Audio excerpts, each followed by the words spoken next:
Elon Musk and Tucker Carlson are raising serious concerns, accusing the Trump administration of possibly withholding explosive information about Jeffrey Epstein. What are they warning about, and why now?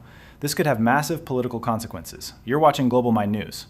Welcome to the deep dive. Today, we're digging into Jeffrey Epstein again, specifically the controversy that just won't go away surrounding the so-called Epstein list. Yeah, it's a topic that keeps generating headlines.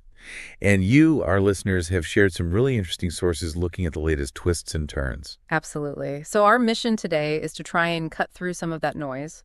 We'll look at what the Justice Department is saying now, how people like Elon Musk and figures in the Trump administration are reacting.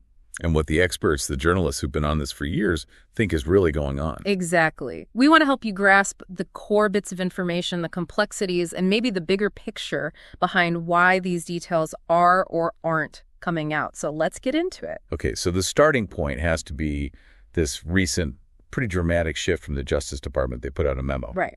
And it essentially says, look, Epstein didn't blackmail high-profile clients, he wasn't murdered, and there was no client list. Full stop. Which is, well, fascinating because, as our sources point out, some of the very same people in the administration saying this now were the ones kind of stirring the pot about this list before, during the campaign and while previously in office. It's a huge contradiction. It really makes you wonder what prompted this sudden reversal, right? Definitely. It feels like an attempt to manage the narrative, maybe shut it down, but it raises big questions about transparency, doesn't it? For sure. And this memo, Axios got it first, it paints a really different picture than maybe what people were expecting. And then you have President Trump's reaction when he was asked about it. Yeah, the New York Post reporter asked him, and he seemed genuinely indignant. Like, are you still talking about Jeffrey Epstein? This guy's been talked about for years. He went on, right, mentioning Texas, other issues. Yeah, we have all of the... And are people still talking about this creep? That is unbelievable. But the irony, as the source highlights, is that people high up in his own administration have been talking about it loudly for years. Precisely. Which just adds another layer of complexity here. And this sudden shift, this memo, it definitely caught people's attention online.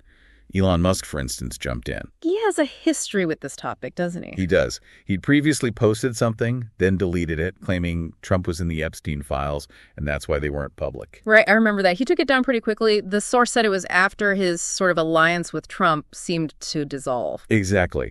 But now, responding to this new DOJ memo, he posts this meme. Ah, the clown makeup meme. Yeah. Right. The guy putting on more and more clown makeup with a text like, "We will release the Epstein list. We just need more time." Then the Epstein list is on my desk.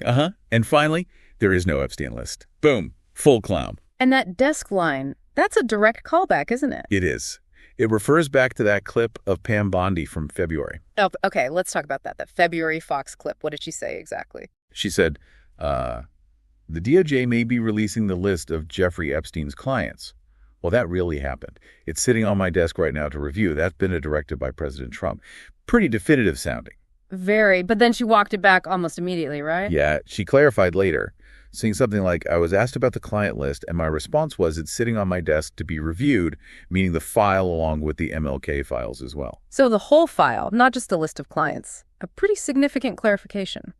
It is. And what's so striking, despite this current no-list stance from the DOJ, is how many people close to Trump were pushing for its release before. Like J.D. Vance. Exactly. When he was the VP nominee back in October 2024, he said, seriously, we need to release the Epstein list. That is an important thing. Pretty clear call. And he wasn't alone. What about Kash Patel? Yeah, Patel, even before he became FBI director, was on a podcast asking, why is the FBI protecting the grand pederast? Simply because of who's on that. Talking about Epstein. And Dan Bongino, too, right? Former Secret Service, now FBI deputy director. Him, too. On his show back in February, just before his appointment, he was adamant.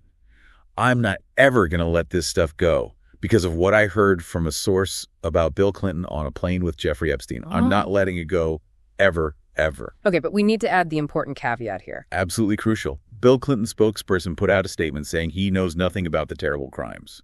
And just because someone's name might appear in files doesn't automatically mean involvement in anything illegal, right? Right. Especially sex trafficking. Exactly. That's a really important distinction the sources make. Presence doesn't equal guilt. Okay. So Vance, Patel, Bongino, any others? Oh, yeah. Elena Harbor, now interim attorney for New Jersey. Back in February, she sounded baffled it wasn't out yet. She said, we have flight logs, we have information, names that will come out. I'm shocked that none of that's been released. And Trump's own son got involved, didn't he? He did. After Pam Bondi teased the files were coming, he posted LFG, let's effing go. Clearly excited about it. And Trump himself, what did he say during the campaign when asked directly? He was asked, would you declassify the Epstein files? And his response was kind of hedging, Yeah. Yeah. Oh, all right. I guess I would. Not exactly a full-throated commitment. No. And he immediately added a caveat about phony stuff potentially being in there and not wanting to affect innocent people's lives. So some caution even then. Okay, so you have all this buildup, all these calls for release. Then the administration actually does something. They invite influencers to the White House. Right. A week after Bondi's initial on my desk comment, they brought in conservative and MAGA influencers for a first look at the Epstein files, Phase 1. Phase 1 sounds promising, but what was actually in them? Well, according to the sources, not much new. It was apparently quite disappointing. No smoking gun? None reported. The vast majority, they said, was stuff already publicly available. Huh. And wasn't there that report about Bondi directing FBI agents? Yeah, CNN's Evan Perez reported back in March that Bondi told some FBI agents to pause their work on, like China and Iran. To focus on redacting the Epstein files before this Phase 1 release. Exactly. Which kind of makes you wonder about the priorities behind that specific release. Redaction over investigation. So if that release was a dud, what do the experts, like Julie Brown, say is still being hidden? Well, Julie Brown, who's done incredible work on this for the Miami Herald, suggests this whole idea of an easy-to-find client list might be a bit of a red herring. A distraction. Something the administration can use to say, see, nothing there. Potentially. She argues that while there probably isn't a neat little list like that, there are definitely files, a huge amount of information the administration has access to. That they haven't shared. Right. Information she believes could well point to the powerful folks who availed themselves of the sex trafficking victims of Jeffrey Epstein. And where is this information? You mentioned the FBI vault. Yeah, if you go online to the FBI vault, there are apparently 22 files, thousands of pages. Yeah. But heavily redacted. Very heavily redacted. So we don't really know what's blacked out. And Brown raises other points too, right?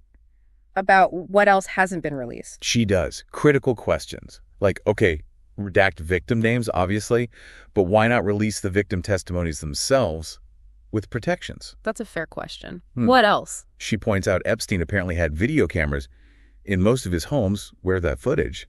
And Epstein's autopsy report, or the full investigation into his death that hasn't been made public either. So the administration might be saying case closed, but there's clearly a lot of material potentially still under wraps. Yeah, it really suggests a strategic handling